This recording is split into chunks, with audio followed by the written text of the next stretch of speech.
திருவண்ணாமலையில் நேற்று நள்ளிரவு இடி மின்னல் மற்றும் சூறைக்காற்றுடன் வெளுத்து வாங்கிய கனமழையால் சாலைகளில் மழைநீர் பெருக்கெடுத்தோடியது.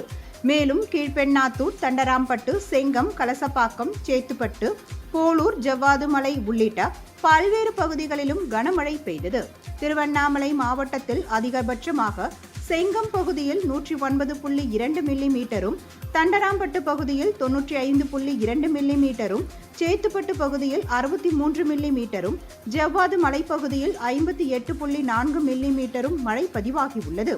நீர்பிடிப்பு பகுதிகளில் பெய்து வரும் தொடர்மழை காரணமாக சாத்தனூர் அணையிலிருந்து வினாடிக்கு 2000 கன அடி உபரி நீரும், செம்பந்தோப்பு அணையிலிருந்து 900 கன அடி உபரி நீரும் திறந்துவிடப்பட்டுள்ளது.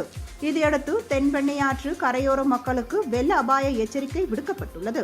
கனமழை காரணமாக ஏரி, குளம், கிணறு உள்ளிட்ட நீர் ஆதாரங்களில் நீர்மட்டம் உயரும் என்பதால் விவசாயிகள் மகிழ்ச்சியடைந்துள்ளனர்.